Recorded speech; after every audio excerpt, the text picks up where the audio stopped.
এক পথচারী মহিলা চিৎকার দিয়ে উঠে লালার জিব্বার নিচে কানের দুলটা বের করে দেন আর কি। কান থেকে দুল ছিঁড়ে নিয়ে যাওয়ার সময় হাতে নাতে আটক করা হয় ছিনতাইকারীকে, এবং এই সাহসী কাজটি করেছেন সার্জেন্ট ইমরান ভাই। আমরা একটু কথা বলতে চাই কিভাবে তিনি এই দুঃসাহসিক কাজটি করেছেন। ইমরান ভাই, কিভাবে আপনি ধরলেন এবং বুঝতে পারলেন যে ও ছিনতাইকারী? আসলে আমরা যখন রেগুলার ডিউটিতে ছিলাম তখন হঠাৎ এক পথচারী মহিলা চিৎকার দিয়ে উঠে যে ওনার কান থেকে স্বর্ণের দুল নিয়ে পালাই গেছে। তৎমধ্যে খেয়াল করলাম দুই আগন্তুক হঠাৎ দৌড়াদৌড়ি করতেছে, আমরা ফলো করলাম। কি হয়েছে? মিনিস্টার ফ্রিজ কিনে হাম্বা জিতেছে। মিনিস্টার ফ্রিজ কিনুন, হাম্বা জিতুন, আরো আছে আকর্ষণীয় উপহার। দৌড়াইয়া চৌরাস্তায় যাতায়াত চৌরাস্তায় তাকে ধরতে সমর্থ হয়। ধরার পরে প্রথমে ওই ব্যক্তি তার কাছে কিছুই নেই। অনেক চেষ্টার ফলে তার বডির ভিতর থেকে মুখের মাধ্যমে আপনার যে লালার জিব্বার নিচে কানের দুলটা বের করে দেন আর কি। কয়টি কানের দুল ছিল, একটি নাকি দুটি? কানের দুল একটি। তারা ছিল দুইজন, চিন্তাকারী দুজন। একটাকে ধরার পরে আরেকটা যখন আমার ইউনিফর্ম নিয়ে টানাটানি করতেছিল, ঠিক ওই মুহূর্তে তার হাতে চাকু ছিল, একটা চাকু দিয়ে আমার ডান পাশের প্যান্টটা এই বরাবর ছিঁড়ে ফেলছে। যে ছিনতাই করেছে, টান দিয়েছে, আপনি কি তার কাছ থেকে এটি উদ্ধার করেছেন নাকি ওর যে সহযোগী ছিল একজন তার কাছ থেকে? আসলে দুজন ছিল। প্রথম যাকে ধরলাম তার কাছ থেকে উদ্ধার হয়েছে, আর দ্বিতীয় জন যে ওর সহযোগী বললো ওই ব্যক্তিটা, দ্বিতীয় ব্যক্তিটা ওনার সহযোগী। তার কাছ থেকে ওটা উদ্ধার করার পর ওনার পকেটে ছিল চাকু আর একটা সিজার, নেশাদ্রব্য কিছু আলামত পাওয়া গেছিল, এগুলাই আর কি।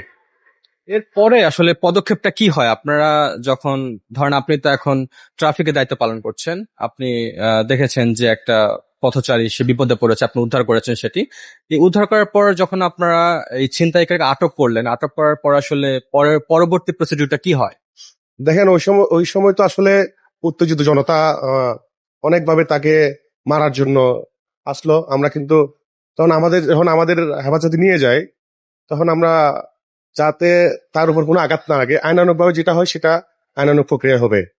আমরা কি করি, যাত্রাবাড়ি থানার ফুড পেট্রোল বা যারা আছে আমরা কল করি ডেল্টা 3 মাধ্যমে। ওনারা আসলো, আমি সহ যাত্রাবাড়ি থানায় গিয়া যে পথচারী যিনি ভিকটিম, ওনার কানের দুলটা ওনার হাতে হ্যান্ড ওভার করি। তারপর আইনানুগভাবে থানা কার্যক্রম প্রক্রিয়াধীন আছে। একটা কাজ করতে গেলে আমাদের সিনিয়রের অনুপ্রেরণা, সিনিয়রদের কাছ থেকে অনেক সহযোগিতা আমরা পাই। আমাদের ট্রাফিক ওয়ারি ডিভিশনের ডিসি মহোদয়, আমাদের এডিসি মহোদয়, এসি মহোদয় আমাদেরকে সব সময় এই কাজের জন্য উদ্বুদ্ধ করেন, যাতে এইভাবে জনগণের সেবা করতে পারি, বাংলাদেশ পুলিশের সুনাম অক্ষুণ্ণ থাকে। তারও ধারাবাহিকতায় গতকালকে যে ঘটনা হয়েছিল, আমাদের ট্রাফিকের ডিসি মহোদয় স্যার, এডিসি মহোদয় স্যার এবং এসি মহোদয় স্যাররা অনেক সহযোগিতা করেছিলেন, এবং যাতে এইরকম কার্যকলাপ এবং কার্যক্রম ভবিষ্যতেও যাতে আমরা চালিয়ে যেতে পারি এবং উদ্বুদ্ধ করেছিলেন।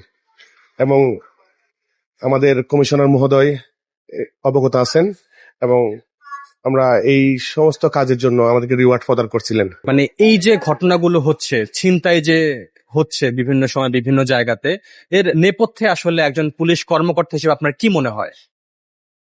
আসলে বর্তমান যেটা পরিস্থিতি, আমরা যেটা দেখলাম, মাদকই এর মূল কারণ। যখন তাকে ধরা হলো, ওই যে দুজন চিন্তাকারী, তাদের পকেট থেকে মাদক সদৃশ্য কিছু দ্রব্য আমরা উদ্ধার করি। তার কারণ এর ফলে আবার দেখা যায় কিছু চাকু, ব্লেড আর সিজার, এগুলো তো সে নিজেই স্বীকার করলো সে মাদক সেবন করে। আমরা ইতিমধ্যে দেখি যে এই কাজগুলো, ছিনতাইগুলো বেড়ে গেছে। সেক্ষেত্রে আপনাদের কোনো বার্তা আছে কিনা জনগণের প্রতি? আচ্ছা, ধন্যবাদ। এর আগেও আমি মোবাইল ছিনতাইকারীকে ধরলাম এবং মোবাইল উদ্ধার করলাম। সেক্ষেত্রে হয় ওই উদ্ধারের সময় দুজন ছিনতাইকারী ছিল, আমি একজনকে দীপ্ত করতে সমর্থ হই, তখন আমি পথচারীর উদ্দেশ্যে বলবো এটাই, যখন মোবাইলটা ছিনতাই করলো তখন ছিল এই ব্যক্তি গাড়িতে গাড়ির জানলা ছিল খোলা, মোবাইল টিপতেছিল, ওই সময় মোবাইলটা ছিনিয়ে নেয়।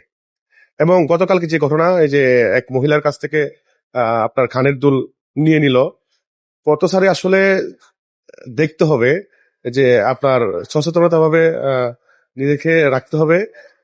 এর ফলে আসলে আমাদের দৈনন্দিন যে কার্যক্রম সবকিছু আমাদেরকে চলাফেরা করতে হবে এভাবে, নিজেকে সতর্কতা অবলম্বন করে।